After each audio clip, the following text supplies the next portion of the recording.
अपनाया लेनिन, जो वह चाहता था, ठीक है, रूस में लोकतंत्र की स्थापना हो, रूस की जनता खाना पीना सही से मिले, रूस की जनता विकास करे, ठीक है। इसके लिए लेनिन ने 1921 में एक नई आर्थिक नीति लेकर आई, ठीक है।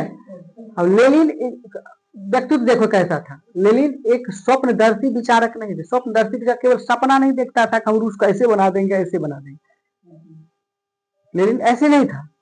लेनिन हकीकत में रूस को अच्छा करना चाहता। मतलब तब क्या हुआ, कह रहा है कि जमीन जो है सरकार की होगी, जैसे अभी भारत में है, जमीन किसका है, सरकार की है, हम व्यवहार में उपयोग करते हैं। जैसे अगर सरकार मान लीजिए कहेगा कि नहीं लदो गांव को हम इस बगल से क्या करेंगे, सड़कें निकालेंगे, निकाल सकता है, समझ में आ गया। ठीक उसी प्रकार रूस का जो जमीन था, ठीक है, रूस में जो जमीन था वो बोला गया राज्य सरकार की है और व्यवहार में उपयोग अगर करना चाहे तो किसान यहाँ की जनता कर सकता है।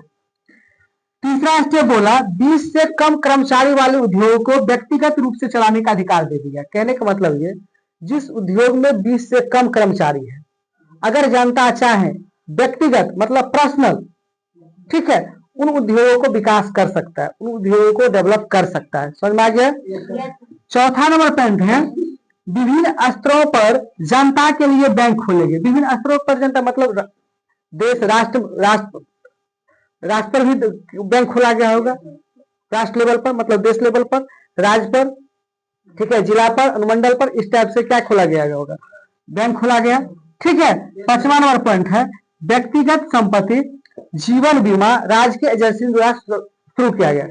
अब रूस में जमीन लिखाने वाला बात नहीं होता है, मतलब व्यक्तिगत रूप से अगर आप चाहो मालिक बनाना, आप राज्य सरकार से या वहां की सरकार से आप खरीद सकते हो, व्यक्तिगत रूप से आप अपने नाम पर जमीन कर सकते हो। और इतना ही नहीं, आपको बॉडी की सुरक्षा के लिए, शरीर की सुरक्षा के लिए जीवन बीमा की भी क्या किया गया, व्यवस्था किया गया। आप संपत्ति हो या फिर आपको बॉडी हो, ठीक है, शरीर की रक्षा के लिए बीमा जो है शुरू किया, जीवन बीमा शुरू किया गया, आप इनसे आगे बढ़ सकते हो। मतलब देश के लिए, जनता के लिए अच्छे काम करने का प्रयास किया। कौन? लेनिन। समझ में आ गया लेनिन की नई आर्थिक नीति। ठीक।